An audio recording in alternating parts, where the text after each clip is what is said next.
Bienvenidos a un nuevo cierre de mercado de Renta 4 Global Fiduciaria. El nerviosismo ha acaparado las noticias esta semana a la espera de las elecciones presidenciales en Estados Unidos el martes, llevando a los mercados a sufrir fuertes altibajos durante la semana y llevando al S&P 500 a marcar su segunda semana consecutiva de pérdidas. Eso sí, lleva al indicador a cerrar la semana en 5.728,81, lo que equivale a un descenso semanal de 89 puntos. Los datos de empleo fueron decepcionantes esta semana, con un aumento mínimo de 12.000 nuevas plazas, frente a una expectativa de 113.000 nuevos puestos. Incluso el dato previo se revisó a la baja. En cuanto al Dow Jones, se recuperó un poco el viernes al conocerse que se mantenía la expectativa de recorte de tasas a pesar de los fuertes daños ocasionados por la temporada de huracanes que generaron ruido con respecto a un aplazamiento de las reducciones de tasa de fin de año y los planeados para el 2025. Sin embargo, la semana quedó en rojo, cerrando en 42.046, ligeramente por debajo del cierre de la semana previa. Por su parte, el Nasdaq sufrió aún más, perdiendo 279 puntos para cerrar el primer día de noviembre en 18.239 puntos. El movimiento al alza de las tasas de los tesoros de referencia de 10 años mostró la grave situación que enfrenta el presidente entrante de déficit fiscal, a pesar de que los datos de empleo aseguraron un recorte de tasas para la reunión de este jueves. La emisión de deuda es una necesidad que genera más incertidumbre en el mantenimiento de una economía saludable, cuyo déficit sobrepasa el 80%. Es así como pasamos de ver una tasa de los tesoros de referencia de 10 años de 4,242 la semana anterior a cerrar esta semana en 4,386, un aumento de 14 puntos básicos que asustan a cualquier economista.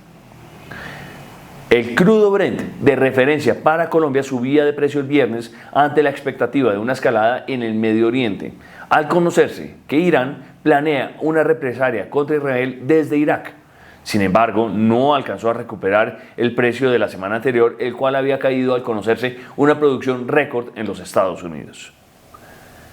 Por otro lado, el índice DXY, que analiza la fortaleza del dólar frente a una canasta de monedas, cerraba parejo con respecto a la semana previa, al conocer un dato de desempleo del 4,1% en línea con las expectativas del mercado. El dólar recuperó terreno perdido durante la semana con este dato de empleo y previo a una semana clave en Estados Unidos, donde tendremos las elecciones el martes y la reunión de la Fed el jueves.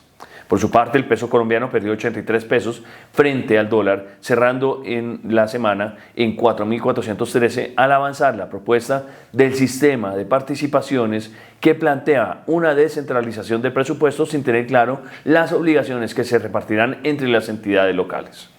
Por su parte, el índice MSCI Colcap, que mide el rendimiento del mercado de valores colombiano proporcionando una visión integral de las empresas más importantes de Colombia, cerró una nueva semana al alza con un movimiento moderado de 18 puntos para terminar el viernes en los 1.352,80. La noticia más importante de la semana fue la creación del grupo Cybest, que se convertirá en el holding de Bancolombia, llevando a la acción a subir 3% a lo largo de esta semana. En cuanto a la deuda soberana colombiana, los CES sufrieron a la par de los bonos americanos con un empinamiento de la curva de rendimientos y pérdida promedio de 13 puntos básicos con mayores desvalorizaciones en la parte larga. Mientras estamos a la espera del dato de inflación que se conocerá durante esta semana. En cuanto a la deuda corporativa, Gases del Caribe emitió bonos de deuda por 526.220 millones de pesos, siendo de las pocas compañías que han salido al mercado en medio de una semana de incertidumbre de tasas al ajustar sus valoraciones a la alza tras el movimiento de la deuda soberana. Esta semana vimos una desvalorización de todas las referencias con títulos del 2026 operando aproximadamente entre el 10.30 y 10.35, mientras que los títulos del 2030 alcanzaron a operar al 10.70, lo que representa una subida de más o menos unos 40 puntos básicos con respecto a las operaciones de hace 2 semanas. No duden en suscribirse a nuestro canal para mantenerse al día con la actualidad financiera local y global.